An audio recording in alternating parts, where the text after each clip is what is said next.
I'm going to start recording. So at the end, I will actually transcode these and upload the recording, which usually will be done in that Twitch stream because it's locally, and then upload it to YouTube. So I'll also put it on YouTube.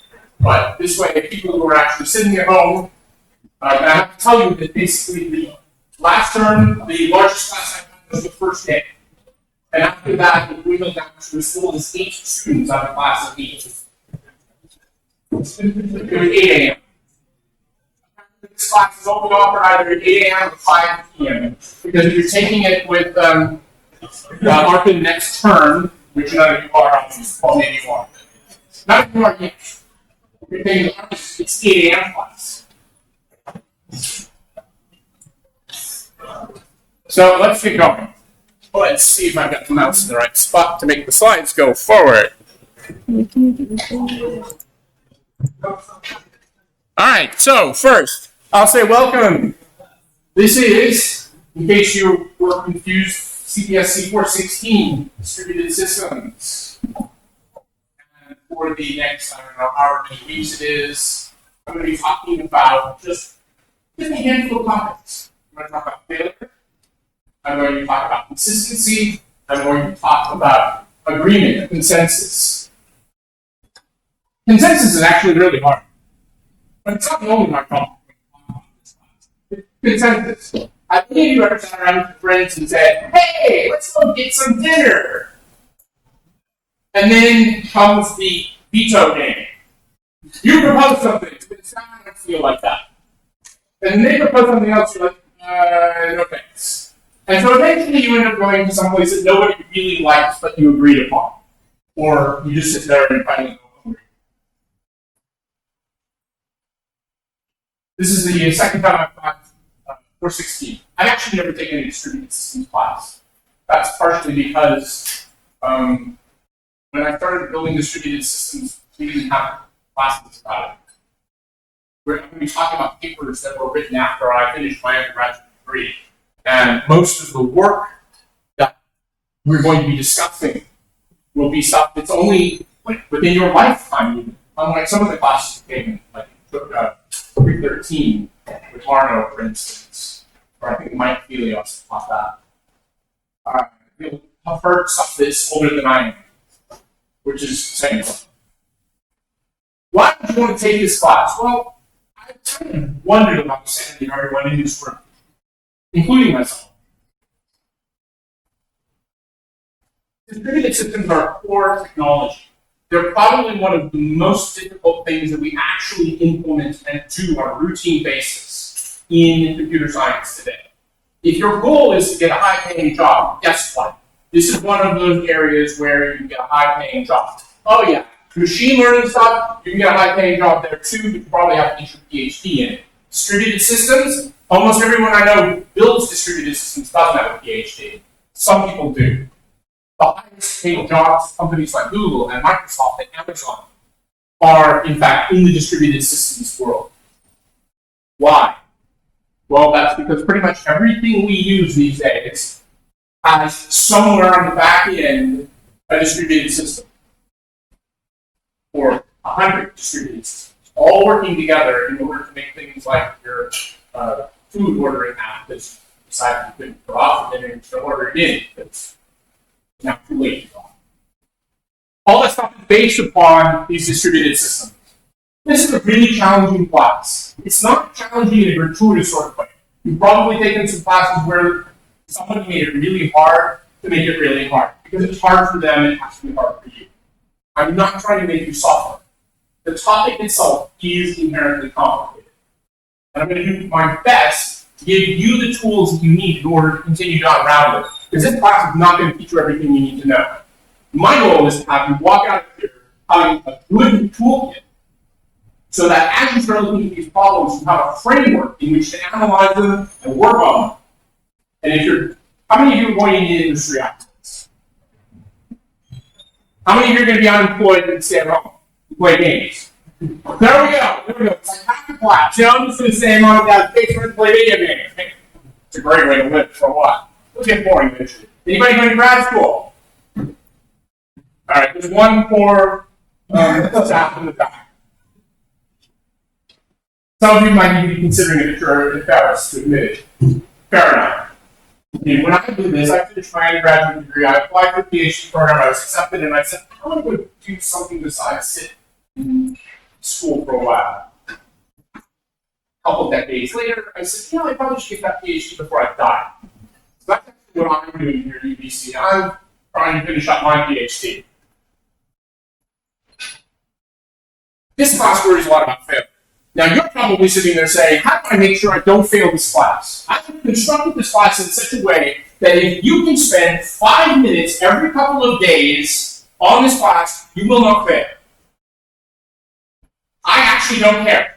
If you don't want to learn and all you want is to get the minimum grade so you can get the hell out of this program and move on with your life, go for it. Makes no difference to me.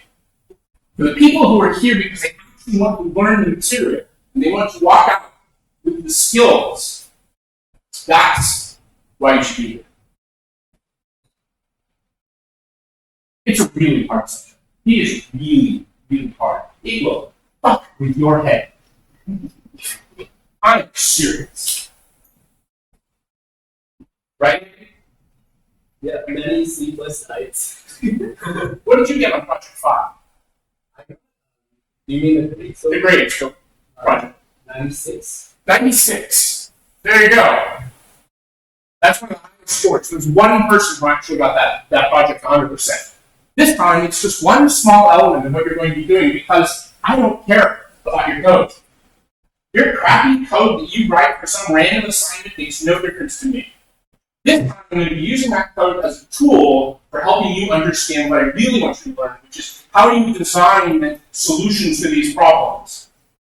And the biggest mistake I saw last term, one of the reasons that I made big changes this term, was because what I found was people sat down in front of the keyboard and they started trying to write their solution. And they got frustrated because that's not the right way to solve these problems. They are too hard for you to sit there and keep it all in your head as you're writing at the keyboard.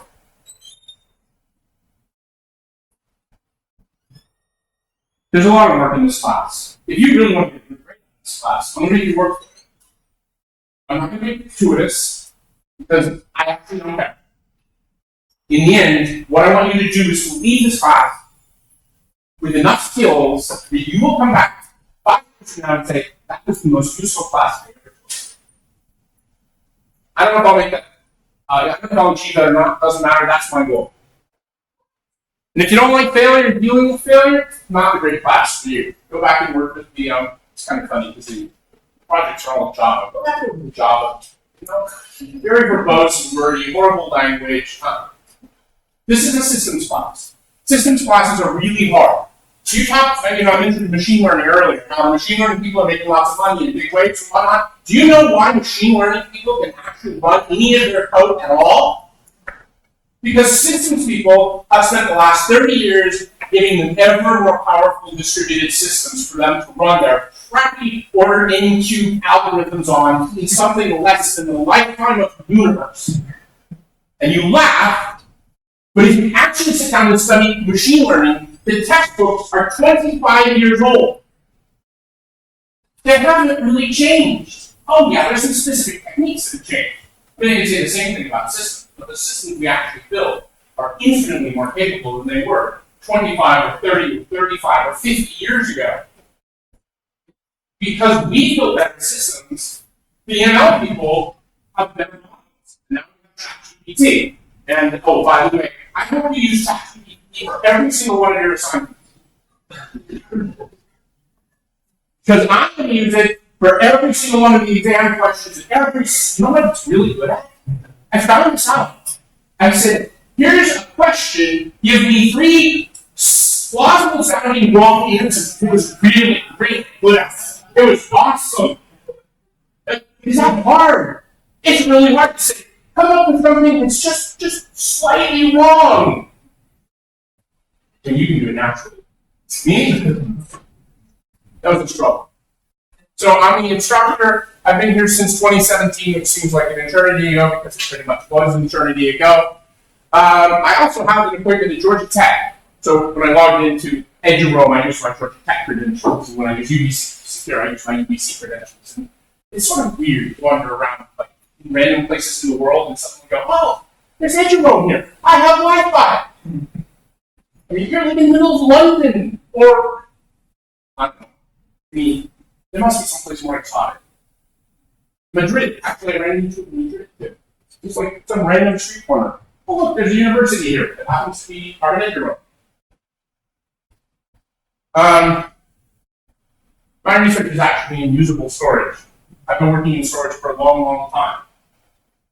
It's very funny because one of the comments that I got, and Andy might remember this, there was actually a Picasso post about it. Somebody complained about the fact that I talked about file systems. And what I remember is looking at that going, when I picked up this class, we had 2 entire lectures on file systems, and I pulled both of those out. One of them because I worked on it. I didn't really want to talk about it. But I said, actually, I didn't spend enough time talking about storage. You see, when we talk about databases, when we talk about distributed systems, what we're talking about is consistent, persistent, consistent information. The stuff that's in memory that goes away when you're using the computer, let's shut it.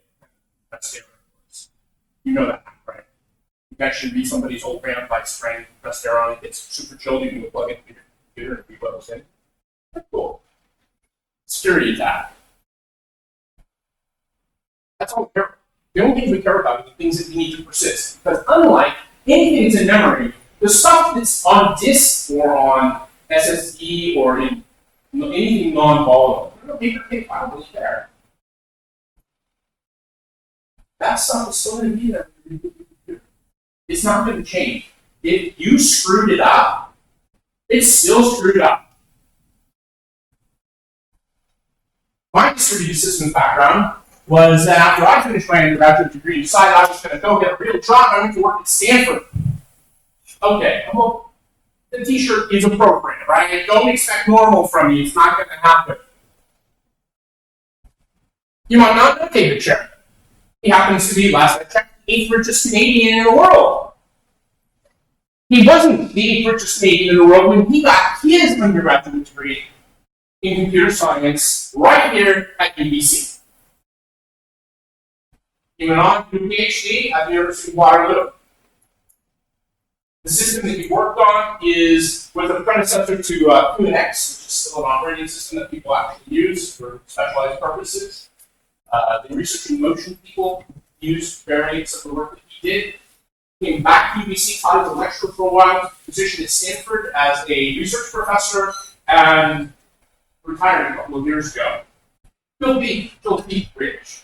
You want to know why? A couple of top students showed up on his porch one day and said, "We have this really cool idea for a company, but we haven't formed yet. We don't have a name for it." And he said, "That idea is so good, I'm going to write a check for you for $100,000. This was in the late 1990s. Today, that company's name is Alphabet.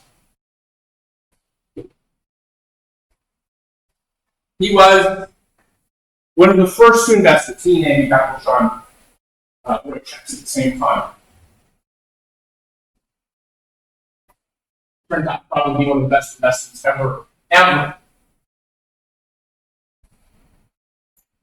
After that, I worked for a company called Transarc that did the Android file system spin-off AFS. I did a successor product with that. Those are both distributed file systems. I built the physical media file system, which is still, to this day, in production use.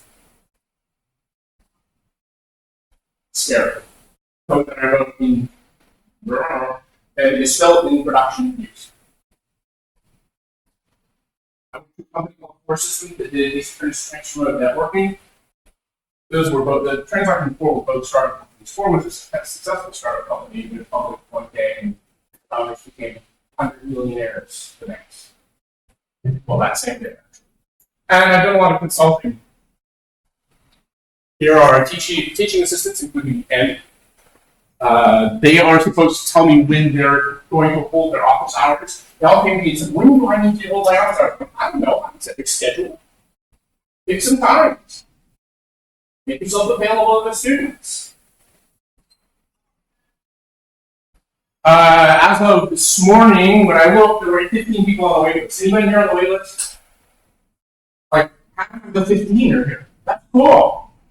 You're going to get in. There were 140 spots, 125 registered, 124 registered, so there's enough room. It's some sort of weird ass flag in the system. I don't know exactly how they deal with that.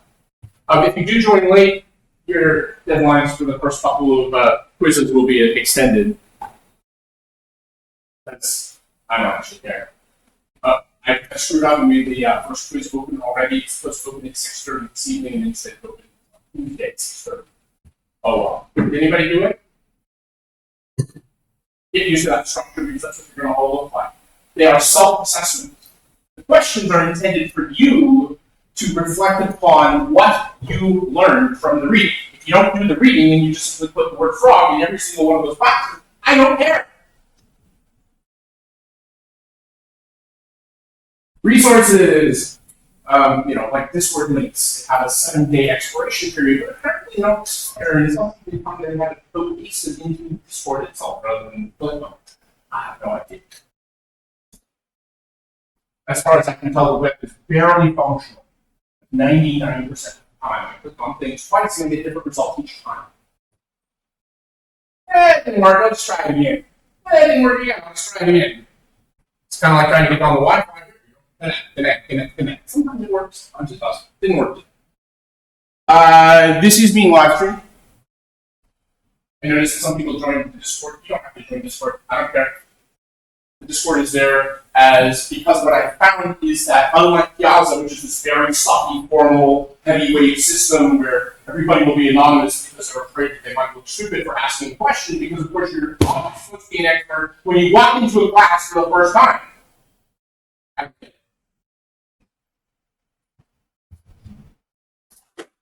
Discord is completely anonymous. I don't actually care who you are. If you want to tell me who you are, that's fine. I will probably forget within 10-15 seconds. Of course, Piazza is good for official communications. That's because everyone can see it. Well, everyone on the instructional team can see it. Send a private note to instructors and say, I don't know why I didn't get credit for that quiz that I submitted. Well, sorry. Something got screwed up. I'll fix it. Or Candace said you didn't submit it.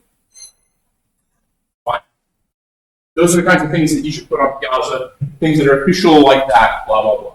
If you have questions about things, ask them. If you want to share your code with the whole world, I don't care. I actually removed the collaboration versus cheating quiz, which I have a published paper about, by the way. Because I don't care. I'm taking Charles Petrov, who is the guy I took machine learning from at Georgia Tech, who's now a president at the University of Wisconsin-Madison.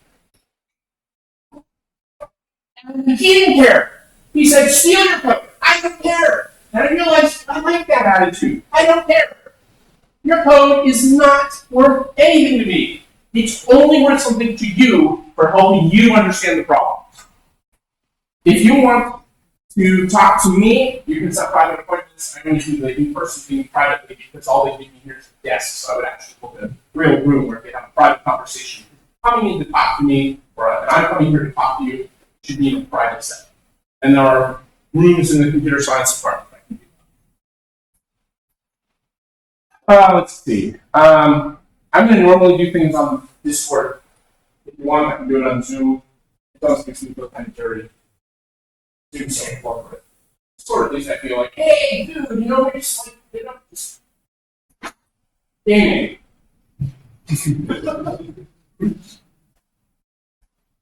to do office hours on Discord. That actually worked really well last term. I did office hours, 1 hour on Discord, 1 hour on Zoom, and basically like one Zoom session, some people showed up, and nobody showed up. But everybody showed up for almost every one of my Discords. And if they didn't, I was gaming. And if they did, I probably kept gaming too. You don't pick flowers while you're talking to me. So I'll talk a little bit. I'm going to talk way too much today, and I apologize for that. I'm not going to do that. I said I don't want this to be a didactic lecture kind of class. Where you walk in here and I'm supposed to peel back your skull and pour stuff in. No. I want you to come here with questions, and we're going to talk about them. And if you don't talk about them, I'm going to say, great, let's all go game. Or eat, or sleep, or work on a different class, whatever. but I'm not going to talk about it. I'm not going to talk it great. And we can testify about it. So I'm going to just go through these things, learning goals, what the schedule is. There's only going to be a final exam. There's not going to be any midterm. The final exam is going to be worth 20% because basically the department really round for plus that. They don't really like 20%. I think exams are a stupid way of testing people's understanding. In the end, I want you to walk out of this class saying, damn, I learned a lot. My advice, make sure you submit everything. If you submit absolutely everything, even if it's empty, you will get a passing grade in this class. There is no program that requires this class that needs a number higher than 55 that I've been told about. So you can hit 55. No grading pressure here. I don't care. This could be the hardest or the easiest class you ever take. I don't care. It's whatever you make of it. Planning before you code is why I said I don't care about the code. That's why I said I'm not going to grade your code at all. I made Andy submit code. I made him and the whole class submit code. We got all graded and whatnot, and people sweated bullets. I had one guy tell me that it was the last project, which was the Sharding key value store. Blah blah blah. Yeah, whatever. Was the hardest thing he ever worked on. It was harder than anything he'd been asked to do during this internship. And it was the fact that I really enjoyed it. Use the tools that give you for communications. If you are a group person, pick a group. I've had several people go, oh, I'm worried about missing the group activities. I'm like, there's no required group activities here. If you are a lone wolf type, you don't have to work with anybody else. You don't have to talk to anybody else. There are people who despise classes with groups. There are people who thrive with groups. There are people who just want to compare. I don't care about comparing any part, so that's fine. The number of people that can be in a group is the only thing I can control. So for the first design project, the number in your group will be 1. That's if you're solo, because that's the one where you need to screw it up and do a really bad job of designing it and making somebody else implement it. And what's that going to teach you? Why design is actually important. Why thinking things through in advance is actually beneficial, because you're going to be given somebody else's crappy work to actually implement. And then you're going to try and implement it. You're not going to get enough time to do it. But you're going to try and implement it. And in doing that, the goal is you can sit here and say, wow, here's all these things that I found that they never even considered. Damn, I didn't consider them in my design either. Maybe I'll do better next time. That's the skill I want you to need. You're going to have to give feedback twice to people. Once when you read their design, and once when you try to implement their design, and you say, this is a piece of shit, and I don't know why you tortured me with this. And this is what you should have done instead. All those documents will be public. Don't put your name on them if you don't want people to know you wrote them. So if you want to turn out total crap, but don't put your name in it if you don't want other people to know that you wrote total crap. There's a question in the back. Can you actually leave feedback? Absolutely. Whatever you want. You can say, okay, do not use ad hominem attacks. Do not use anything that would be offensive, because that's important. So imagine that you were the person that's getting that and you got that. If that's the kind of thing that would leave you really upset because you were personally attacked, that's how it works. Not personally attacked. Just a design. That's fine. You can say, this is the shittiest design I've ever read today. And this is the first one you read. Then you read 6 and go, wow, it's not worse. I mean, I've written bad designs in my life, but I've written really good designs too. And you know which ones I'm proud of? It's not that. Communicate, pick a good group. How many of you are going to work in a group? There's a whole bunch of non-committal hands. I love that. How many of you are not going to pick a group? You're going to do it solo. And there's a bunch of people who didn't raise their hands. I love that. Like that.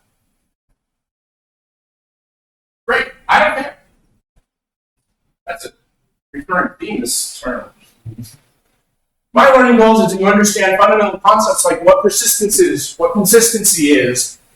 You're going to learn about our tools, two-phase commit, which solves a particular kind of consistency problem. When you have to update fields in two different databases in sync, what you use is two-phase commit, or it's asynchronous version, which is three-phase commit. But it's the same basic protocol. Three-phase commit is just harder to reason about, because anytime you go asynchronous, everything is harder to reason about, because you can't actually find order in which anything happened. Two-phase commit is easy. You go to the ATM, you stick your ATM card in, punch the pin, the money comes out of the machine and out of your account, or not. It's not, I got the money out of the machine and it didn't come out of my account, or it came out of my account and I didn't get the money out of the machine. Those are not allowed. Those are inconsistent states. That's when we use two-phase commit. Consensus solves a different problem, and that is I'm replicating my databases. So I got 6 copies of this database, 2 in this data center, 2 in that data center, 2 in this other data center, and I need to make sure that if something happens to the data center, and indeed I've been posting failures in the TA channel already. I got 2 really big ones this week, one of which was a complete meltdown in Australia because there weren't enough people physically on site at a Microsoft Azure data center to correctly restart the chillers. Turns out that not having air conditioning with computers is very bad, especially for hard drives. And most of the data in existence still lives on hard drives. It doesn't live in SSDs. You know what? SSDs are expensive. They also generate more heat and they consume more power, interestingly enough.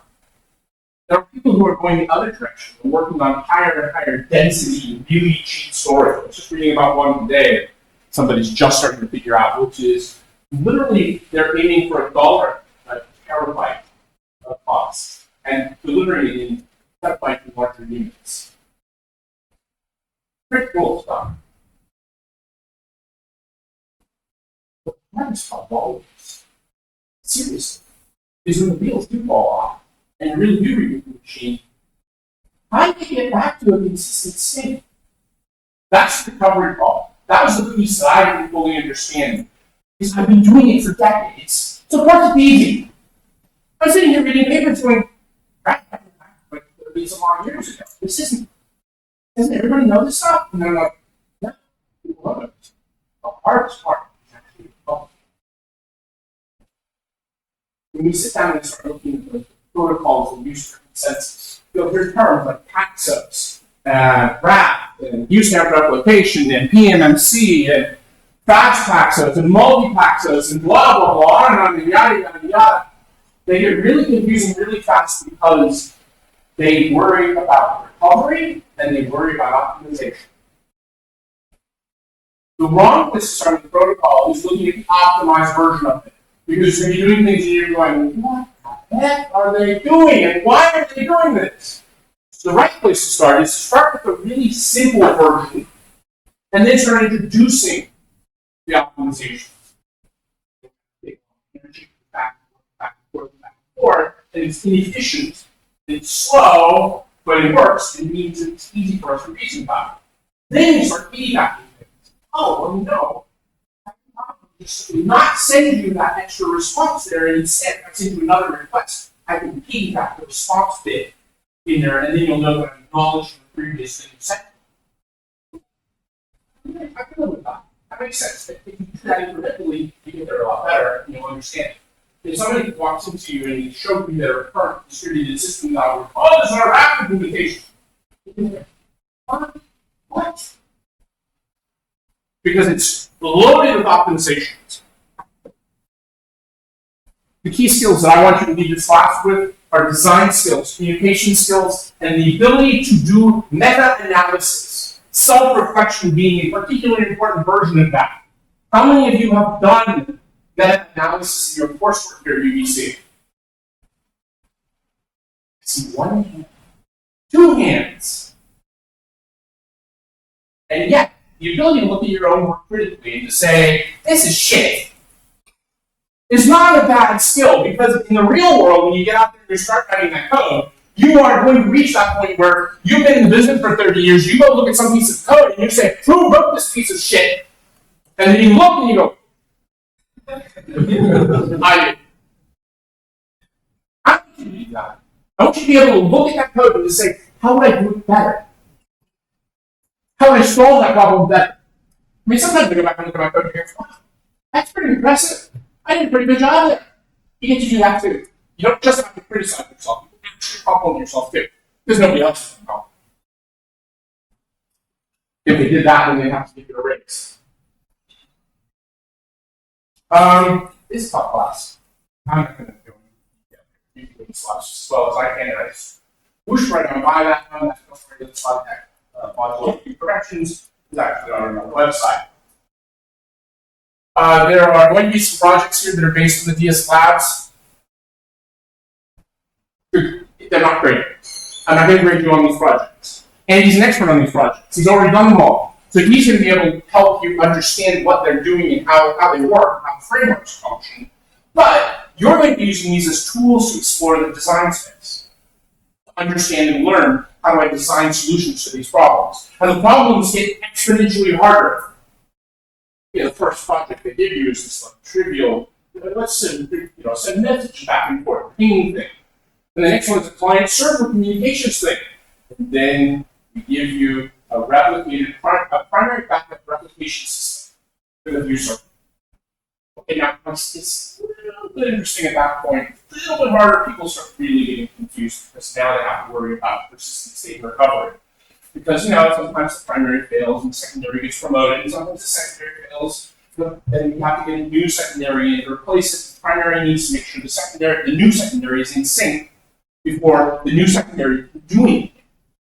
Because if half the database is on the new secondary and primary fails, you cannot fail over to the new secondary. It's not ready yet. You might as well give it an uninitialized database again. Well, no, just go back to what it was 16 years ago when we started this company.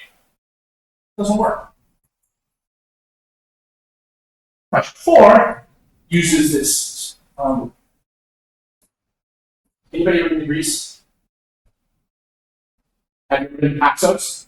It's an island in Greece. It's a beautiful island in the Mediterranean. Absolutely glorious. You can take a little plane or a boat or whatever it is, get there, and you can have a very nice, relaxing vacation. But when you actually find out what the Paxos protocol is, it is sort of the dystopian horror that has been created by Leslie Lamboy, who still is actively working in the 70s and has built all sorts of interesting tools in his life, including writing his paper that sat around for 8 years before it got published, called Paxos, which is a consensus protocol. And the original paper confused CS people because he wrote it in a way that would be understandable by people who weren't CS people. And he talks about priests and olive contracts and legislatures because he's trying to explain the protocol, not the implementation. And having taught this last term, I learned what a horror it is to try and explain why all of these 16 different protocols are all the same. With different optimizations applied, it's slightly different recovery models, but it's the same protocol. And then the last thing we do is because, of course, coming with distributed consensus algorithms isn't hard enough, then we said, hey, let's actually build a sharded key value store. What the heck is a key value store? And what does sharding mean? Does anybody know what a key value store is? Ever heard of a hash map? Think of a hash map on a disk. You got a key value store. Great. So we're making progress. What does it mean to shard it? Well, the beautiful thing about a key value store is you can actually say, you're going to handle these keys, you're going to handle those keys. But what that now does is allows us to load balance across them. But that doesn't solve the replication problem. So we solve the replication problem using Paxos. So we replicate the data in your shard across multiple servers using a Paxos protocol. But sometimes we have to load balance these things across. We have to move big pieces of data from one place to another. And it's the balancing that becomes hard. And that's what that last project is about. Wow. Okay, so we've gone from, hi, I can send you a message, you get a message back, and now we've got, 45,000 different nodes all talking to each other, implementing this very complicated distributed sharded, key value stored, and you're like, oh, how could this be difficult? How could this possibly be a hard classes for all obvious? Lots of distributed systems out there. There's a list. I mean, it's not by any stretch of the imagination. What is your favorite online service? Name something. Sorry? Netflix. Yeah, guess what? Netflix is a distributed system.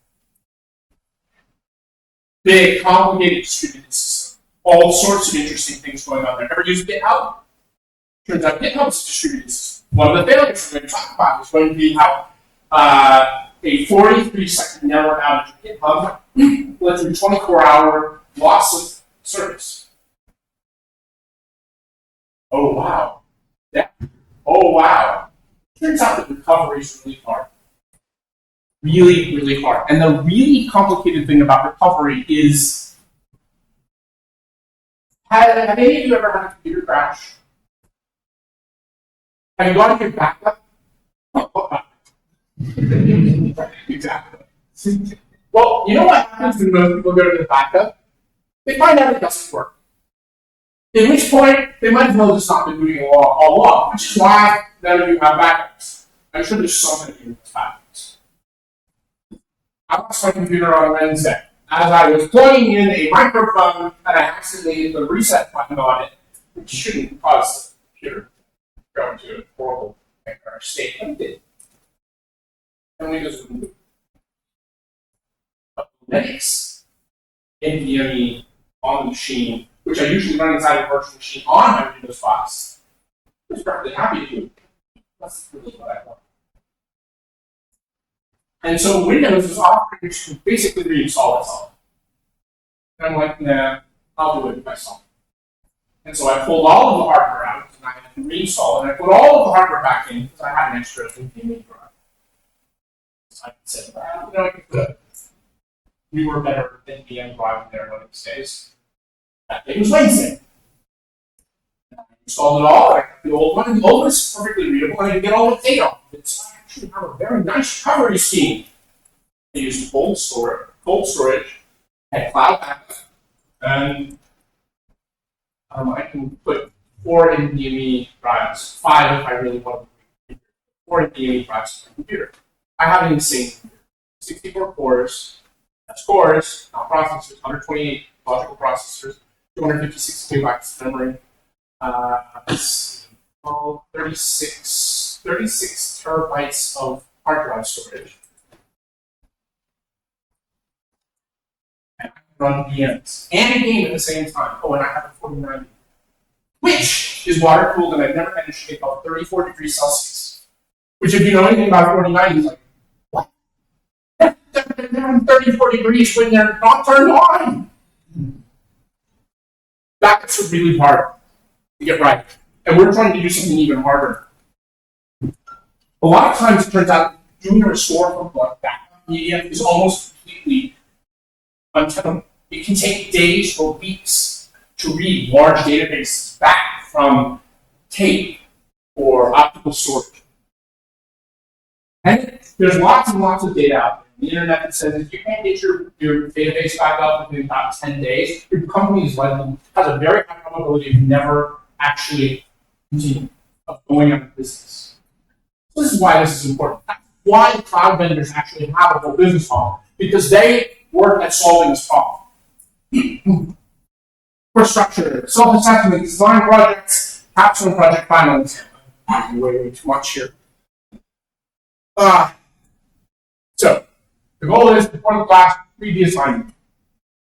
Get confused by it, talk to people, don't read it, I don't care.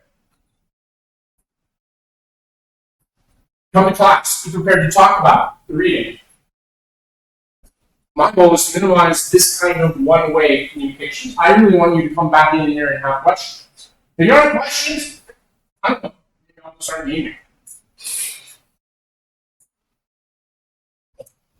I can go pick flowers, go pencils, or whatever. This is your best opportunity to ask questions. I mean, you can go ask the CAs one-on-one. And there are going to be a lot of people who are like too terrified to ask these questions. So send them privately. I don't care.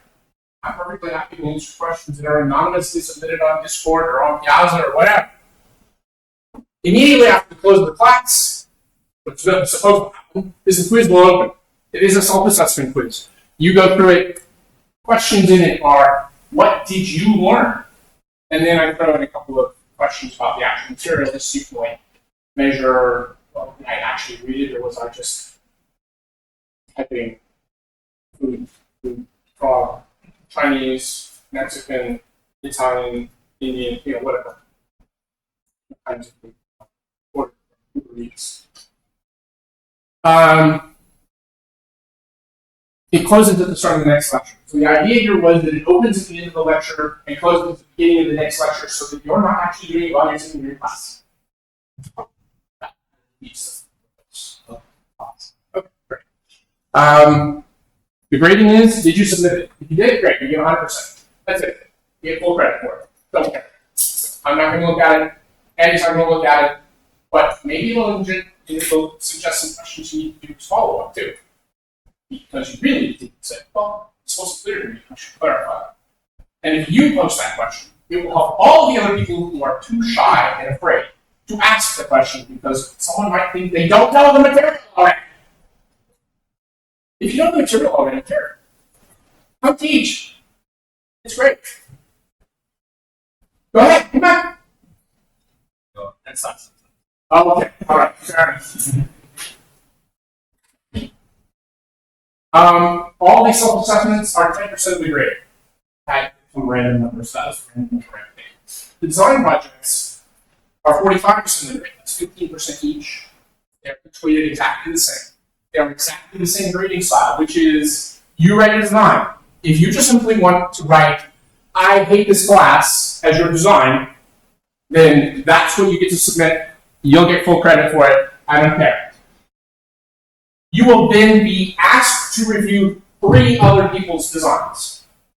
And if you want to write back, I hate this class too, you'll get full credit for it. On the other hand, if you actually get something out of this exercise, you will write the design, it will probably be a shitty design, and then you will look at other people's shitty designs, and then I'll try to make sure that I point out a couple of not so bad designs, because I'm going to make them all available. So again, don't put your name in anything, unless you're proud of your work. If you're embarrassed by your work, put someone else's name in it. So that achieves the same goal, which is it anonymizes. If everybody is lying about everybody else, putting other people's random names in there, then no one's going to trust anyone. It's kind of the Byzantine model. Perfect. Everyone is lying. Except me. No, everyone is lying, including me. You design it. You review somebody else's design. You pick one of the 3 designs we're giving to you. Just one. And now you have, I don't know, I'm giving you like a week or 2 weeks or something to implement it. Oh my gosh! Yeah, you're not going to be able to get done in that amount of time.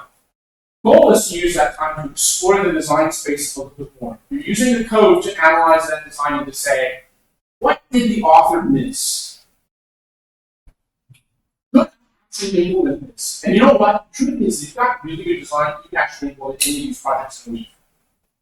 You're really good.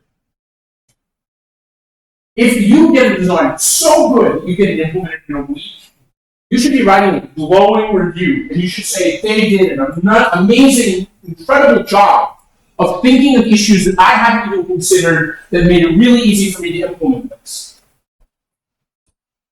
And then you're going to submit that back. And then that feedback, the implementation document, is going to be given to 3 other people to review. And again, if you simply want to write your review, I hate this class. Tony sucks. Great. I don't care. This is a full closed loop feedback system, right? So you get to analyze somebody else's work. You get to try and implement it. Somebody else is going to try and implement your work. And then in the end, you're going to get some feedback. You're going to see how other people approach the problem, and hopefully you'll see some things. You'll say, hey, this is actually kind of useful. Damn it, I don't want to learn anything. He's forcing me to learn. You should complain to the client.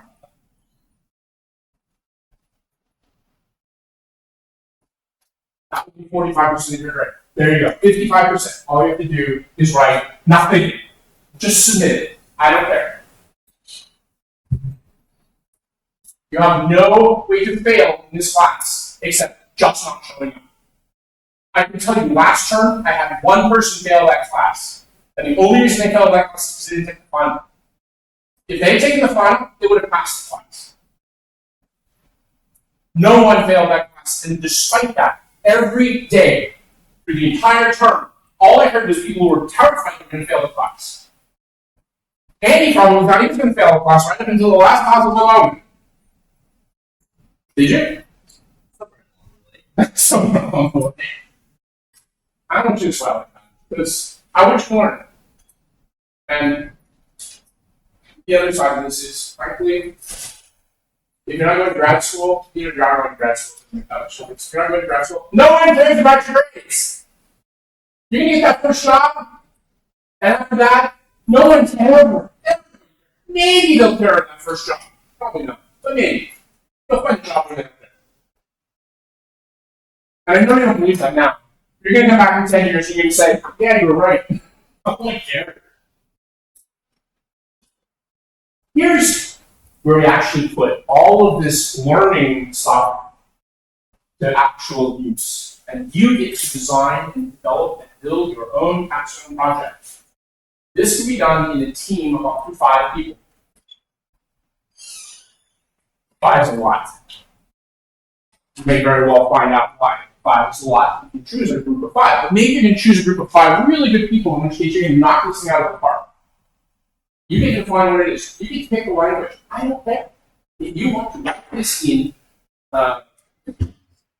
brain, I don't care. If it works, great.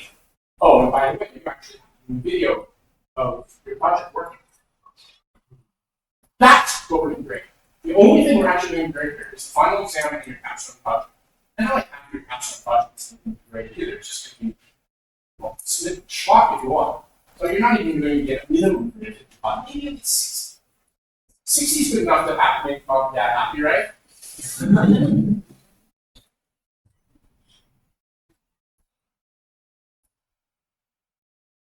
We're going to try and identify some of those projects we're going to showcase them at the end, so that you can actually see what we thought were the most interesting and impressive projects. All the projects will be public.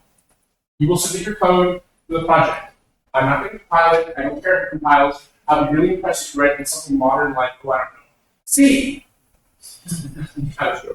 Ruts. There we go. I don't like Ruts.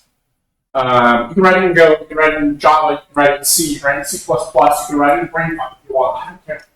It really makes no difference. Python. You know, frankly, you can do an awful lot with Python, surprisingly. And it might be good enough for you to prototype something interesting. You realize there's a little challenge here, that is, you have to pick a project. I'm not going to make it for you. I'm not going to say, here, this is what you're going to build. Ooh, my gosh, I don't need to. Oh no. I'm sorry, project's going to be bad. Seriously. But I don't know if you're going to actually exceed that. Now, this is where I need to put pressure on the overachievers class, right? Because we all know that there's a bunch of people in here. There's a couple of people in here who, I learned this last year. I gave some extra credit opportunities. There were just people who wanted to do everything they possibly could. Because I can get 200% for this class. But I was like, yeah, but it's not 100. It didn't matter. It was like, I kind of expected you to either do this or not both. And they're on the overachievers. So if you want to be an overachiever now, this term, it's a really interesting project. Implement it really well and come up with a really cool video demo at the end. I'm going to make all the videos available.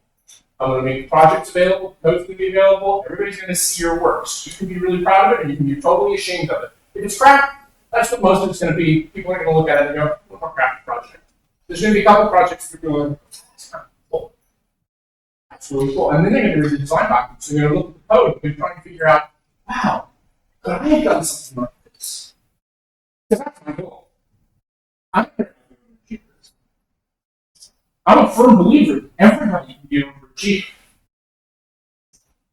Some of us get there faster than others, but we all get there. I mean, you're here, right?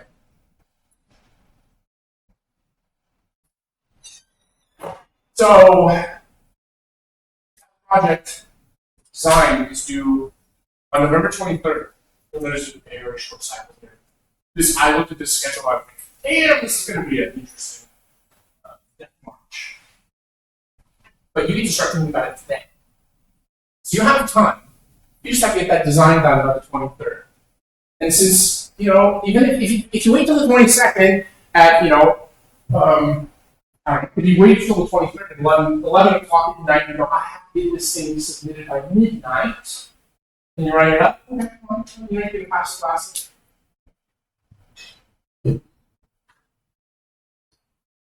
So, okay. The code words do the 5th. The actual report and the final project video is due the 7th. You'll notice a staggered goes. I do not want you working on your code the last 2 days. I want you working on your report. I want you working on your videos. You speak code early because code is not the important part of this project. And yet, the tendency of almost everybody in the computer science program is sorry about code. So, think about it. If I had time, if we had another week, I wouldn't be a whole week on a project. But, gotta be done by the 7th. So, fine. And then, then they'll probably wait until the 21st to final. Because they can. Final exam, I'm going to use the same structure, work fine. 10 true or false questions, 30 multiple choice questions, 10 of those complicated multiple choice questions where I have to do a set of things and then you have to choose which one of these is true or false, blah, blah, blah. So those are the nightmares. Last time I actually crowdsourced parts of the final, I basically gave people extra credit for suggested questions. This time I'm not going to do that. I'm not going to give you extra credit in this class. This time to try to provide you with the mechanism for ensuring that you do not fail this class, no matter what you do, absent not click a few buttons every few days.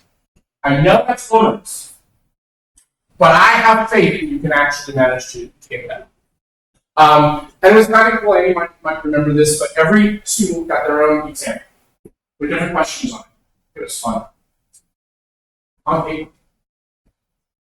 This time I'm going to have them probably scanned and graded and whatnot. It's the same thing. I'm trying to decide how to do that. Because the best part about that was I could give you the exam, and then when you came back, I could give you the answers to your personalized exam. It was fun. And it makes cheating really hard. Not that I really care. You really want to cheat. Huh? Got glasses on. I know some people in Georgia Tech who actually work on identifying contract cheating. It's pretty common. Nobody cares about your grade. It's not worth spending any money on it. Seriously. I know you think it is today, but you're not spending your own money, right? You're sitting in somebody else's money.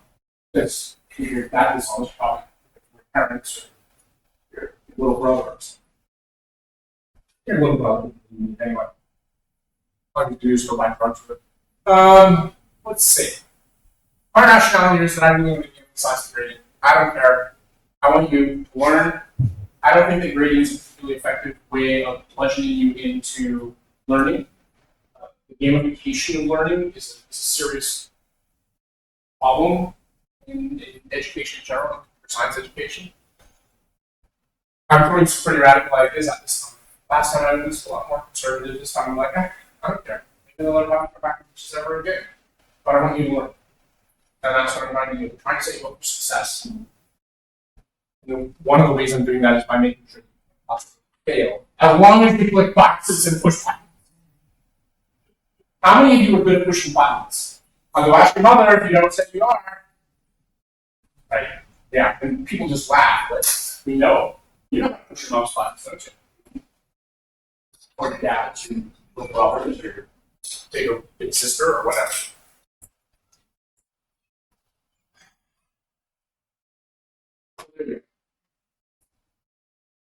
We're going to be talking about failure. I wanted this to be 30 minutes, and I'm already an hour. Distributed systems handle failure. Failure happens all the time. Exhaustive failure testing is possible.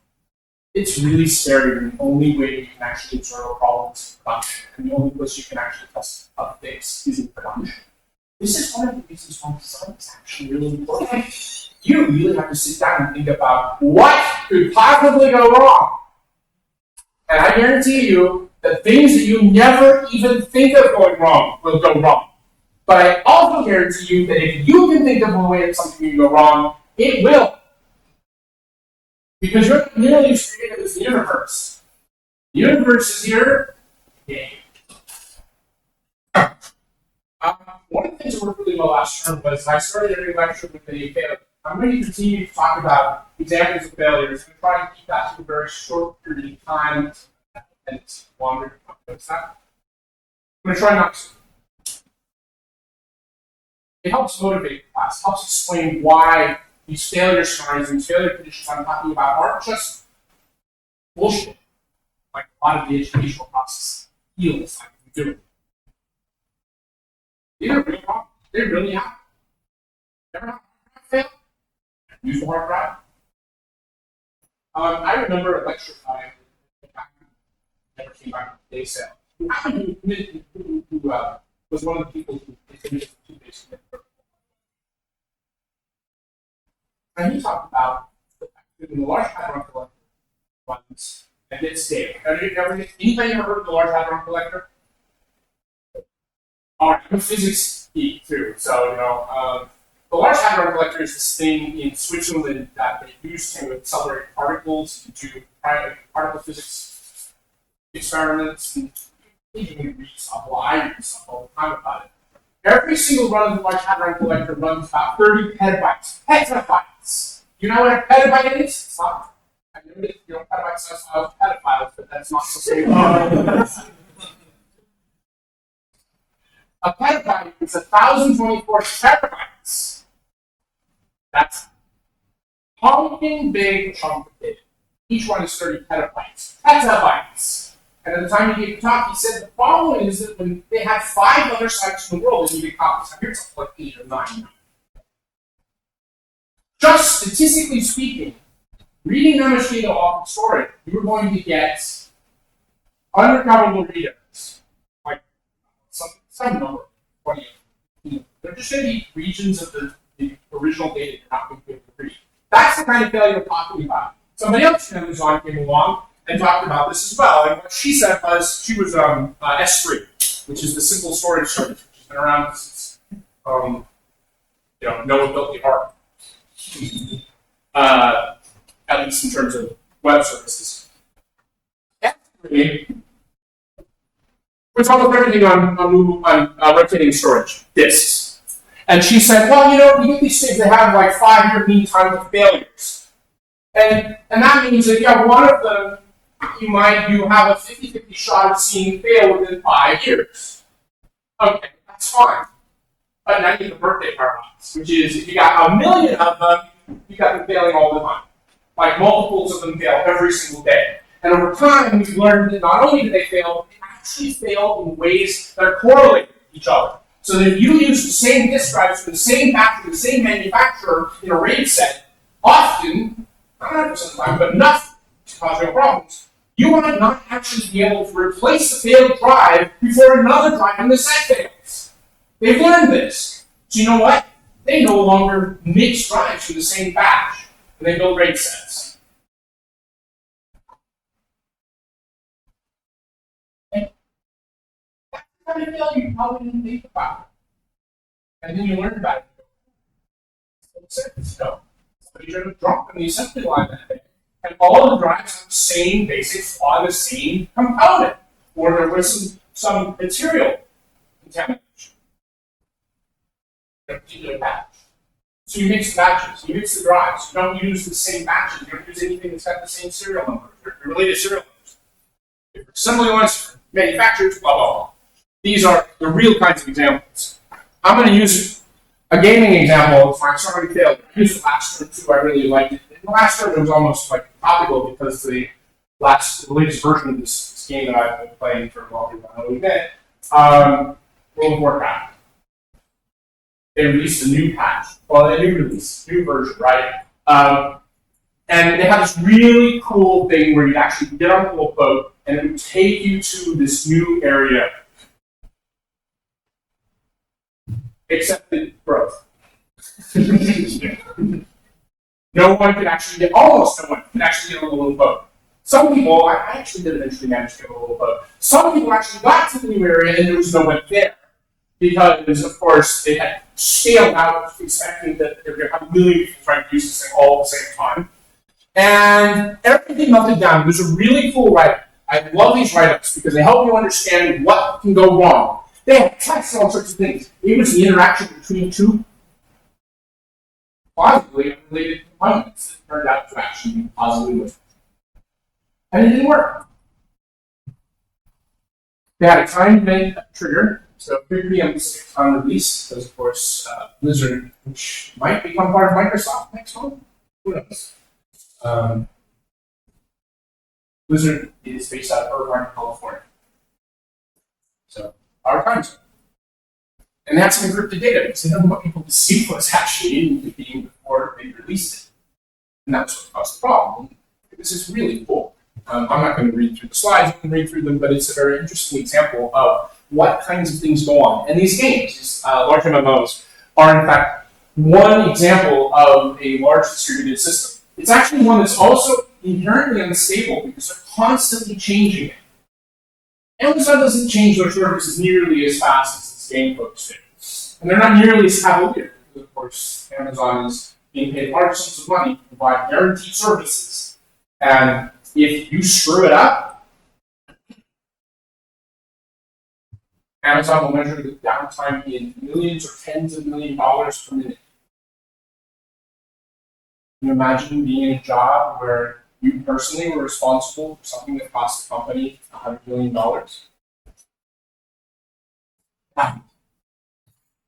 Slides are there, and I'm going to read them to you. That's but I'm going to close it, this one.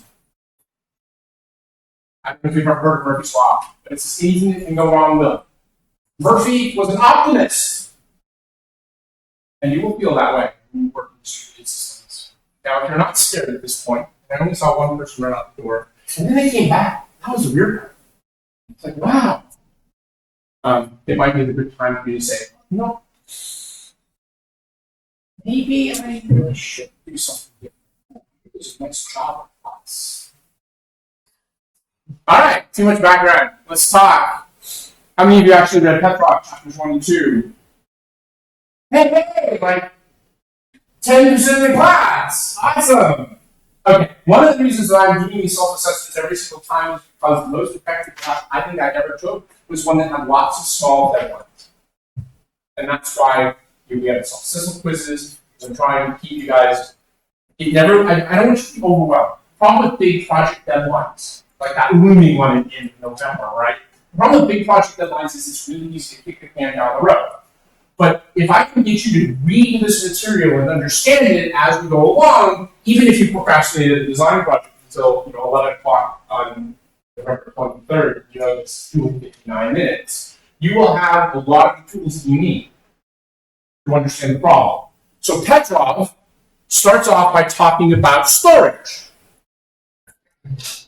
Databases. Now, I'm not a database person, but I can tell you that I have stolen my fair share, more than my fair share, of database techniques to put into file systems. Because honestly, all modern databases and all modern file systems are key value stores. All of them. Ever heard of MongoDB? Underneath MongoDB is a key value store. The primary author of that key value store lives on campus. His name is Pete Foster, and he's married to this crackpot who's co-head of the CS department now, Margot Selch. I can say that, she's my surprise. I would say that she should sit here. She probably agree, because only she was crazy that she agreed to do that in the first place. And yeah, and he was working, he's worked in Unix for a long time. He was originally involved in Unix back in Estonians, that was in the 90s. Before we had modern conveniences like automobiles, electricity. the worst with printers, I mean, with stone tablets, the dust from the stone tablets, it's awful. You don't want to read stone dust. Much better off reading in toner fumes. Anybody have any questions on the 10 people who read Petrov chapter 1 and 2? How hard is it to read that? I thought this was a great book. That's the reason I looked at this. I read this book and I was like, wow, this is really good. It's easy to read. This guy isn't writing this from some academic didactic perspective. He's a guy who actually builds distributed systems and wants to tell you what you need to know. So, of the people who raised their hands, how many of you got through it? How many, did it make any sense to you at all? It's pretty dense. Pretty dense. Pretty interesting. Interesting. Okay. What was dense? What was one thing you didn't understand about it? Bee trees. Ah. Okay. That's a good one. I was going through this before. So I was like, if nobody asks any questions, I'm going to have to come up with some sort of soft shoe number to do. What is a bee tree? We'll start with the simplest of trees, the binary tree. Right? Have any of you ever heard of a binary tree? I'm giving you soft answers. You can all go, yeah, I know what that is, right? Okay. What is the problem with a binary tree when you're talking about a describe? Does anybody know what a describe is? Because Petrov does talk about this. Talk about the fact that you have to read and write in quantized units. It turns out this happens over and over again in computers. You know what DRAM is? You know that we don't actually fetch bytes from DRAM? What we fetch are hash lines from DRAM. And most of the time these days, hash lines are 64 bytes. That number is completely arbitrary. It could be 128, it could be 4. But we capture them in these quantized units because it's efficient. It's an optimization. In disk drives, for the longest time, a second, the unit of writing data onto a disk drive was 512 bytes. Now I can tell you actually sometimes it's different, but it's been 512 bytes for a very long time. So the problem with the binary tree is that all I'm doing is writing a 4-byte or 8-byte or even a 16-byte value into a 512-byte space and wasting an awful lot of space. And doing an awful lot of I/O. So, what could I possibly do? Did any of you guys take 313? It's a prerequisite for this class, right? Okay, so a lot of people aren't willing to admit that they're in a class with Margo. Because she's crazy. We know that. She's the head of the department now. So. Which means she doesn't have to teach 313 anymore. Did you study page tables? Page tables are B-trees. It's the same exact thing. We do things in quantized units. In page tables, we do 4K. Oh, and by the way, disk drives, we now do 4K as well.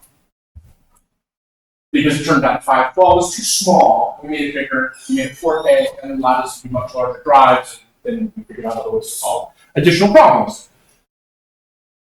So instead of binary tree where we have one points left, 1 points right, we have a list, an array, and then we have a series of pointers, each of which points to something else below it.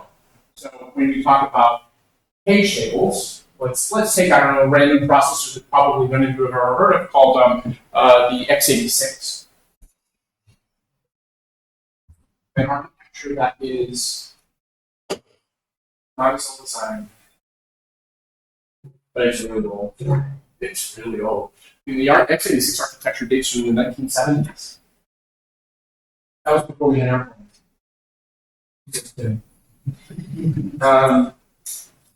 We still had 8-track tapes there. In case you've ever heard of those.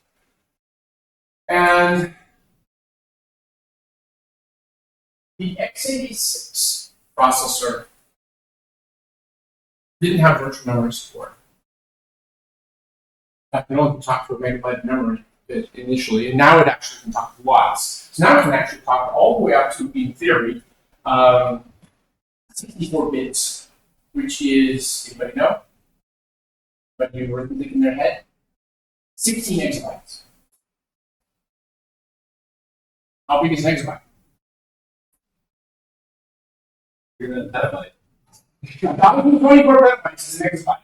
1,024 bytes is a zettabyte. 1,024 zettabytes is a yottabyte. Thank you to the ISO committee on that perfectly large numbers.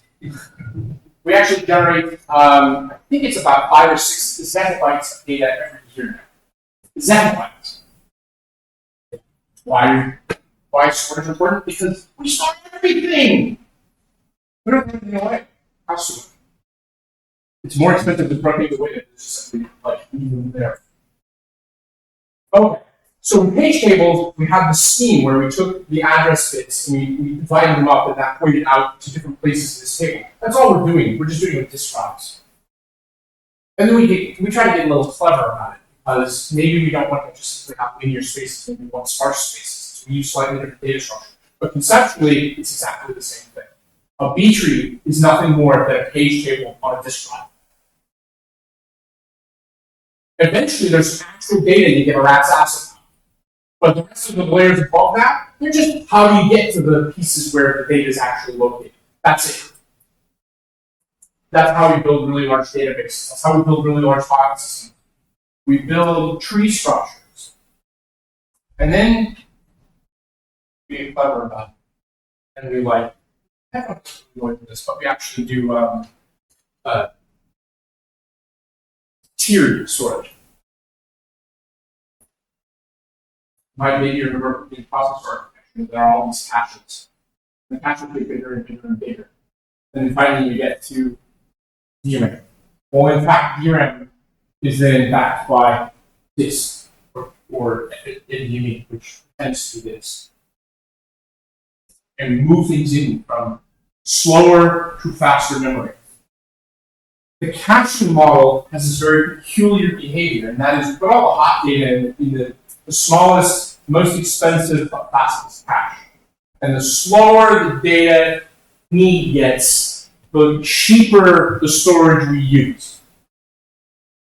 And so there's all sorts of very sophisticated techniques that people use in order to provide petabyte-sized databases, because most of the time, almost none of that data is ever actually used. Only a small percentage is used. That's what Petrov is talking about. He's providing you with some basic background about databases and file systems from a storage perspective. Why do we care about storage here? Because it's persistent. It's the only thing that's persistent in the systems that we are building. And that's what we're going to be concerned about. I told you, 2 problems we're really trying to look at. One is, how do I make changes in 2 different databases that need to be coordinated? And the other one is, how do I replicate my copies of data so that when the disk drive on this copy melts down, I haven't lost my database? So they're related but different problems we are solving. Do you have a question? Or? A question, yay! I have a question because for addressing a page table, we have a big size address, right? But these are sort of general databases that take arbitrary keys. How do you use that as the address? Great question. So this question is, how do I go from these being fixed size units to these being hash tables? Because that's what they're hash tables. So instead of using addresses as numerical linear addresses in a fixed space, what we do is we use them as sparse space, where we divide the hash values. So these hash values go this way, these hash values go that way. If you think about it, you can actually map one on top of the other. You can map a hash value space onto your linear space. I mean, after all, both finite numbers. Now, I can now put my mathematician hat on and go, well, these are both probably finite numbers, so I can map 1 to 1. And that's kind of actually what we're doing. It's just sparse space. I did anyway with that. I said earlier that we don't necessarily use the same structure as page tables because we want to do sparse spaces. There are actually page table schemes that don't use linear addresses like you usually see. They use different types of addresses. The very first kind of storage is actually what we call content address. So what we do is we take a block of data, we get a checksum of it, and then we use that checksum.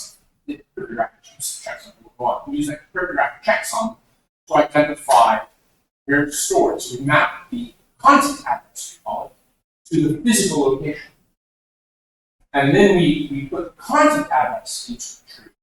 So if I have a hash value that I define, it'll look it up in the hash map. So it's easier just to think of this as a hash. Because if you work with hash maps, you can conceptually think, okay, I got that. And we're just looking at this. Anyway, but that is in essence what we're doing. The really cool thing about content address is it gives you communication. Because if you're using a SHA-256 checksum,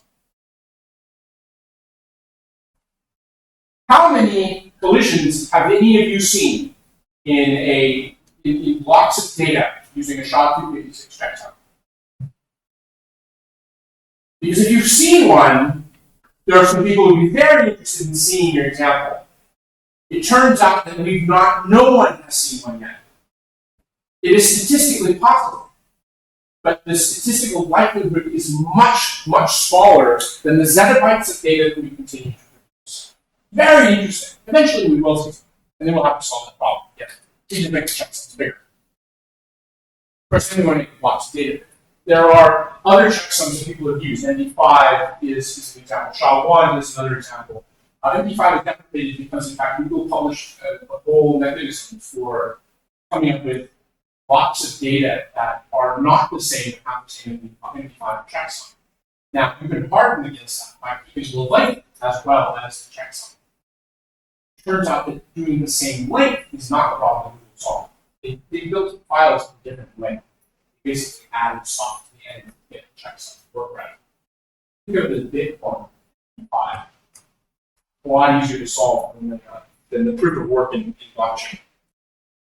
Oh, blockchain, by the way, is a distributed consensus protocol. There's a follow-up question. When I think a database, there's the concept of relation tables, right? A lot of but the tables are actually a logical naming structure on top of the physical database that I'm talking about. So key value store underneath is the actual data, but then you put a naming layer, put an organizational layer on top of it. That's what distinguishes a database from a file system, in fact, is that a database, you end up with keys and values, or you end up with nodes and relationships. I mean, it depends on what kind of database it is, obviously. And in a file system, over the years. A file system is a key value store with a namespace on top of it that provides you with this hierarchical structure, which God knows why we do it that way, but that's my research. So, given that these relational databases are built on top of a key value store, that imply that the value is sort of contiguous tables. Because if the value was the set of rows, then you'd be pulling all over the place in terms of the IO range. So now you have to worry about how you organize the data within your key value store in order to be optimal for your use case. And it turns out that's why we have lots of different implementations of these stores. There are, for example, columnar stores, and there are vector stores. Have you heard of vector databases? So vector databases are now all hot the rage because they're being used for large language models, because they're a really efficient way of representing high-dimensional vectors in a way that makes it easy to find things that are adjacent. So they create a form of adjacency. And there's a lot of data. I mean, don't get me wrong, we can teach the whole class on these kinds of database technologies. And I'm just trying to point out to you, underneath the covers, pretty much all of these, there's some sort of key value store. But what differs between those key value stores is often what use case they are optimizing for. This is why every single one of you could be working on distributed systems projects. All of you could be working on key value stores, and none of you would be working on the same key value store. Because there's that much variation, there's that much need to optimize.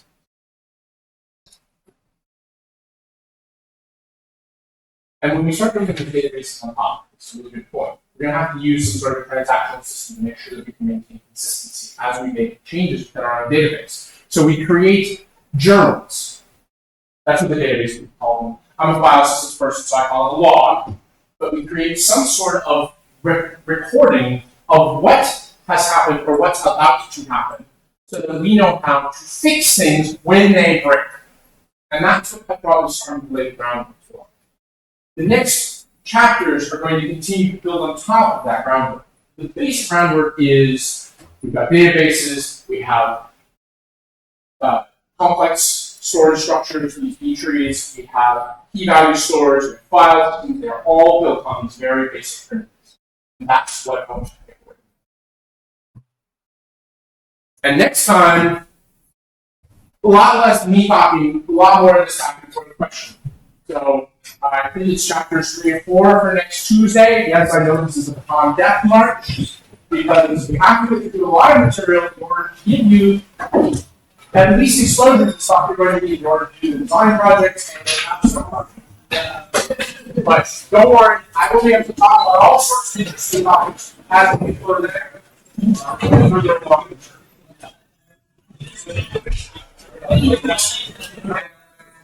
to call that a wrap. Thanks everybody for coming. Yeah. Oh, it's over there. Yeah.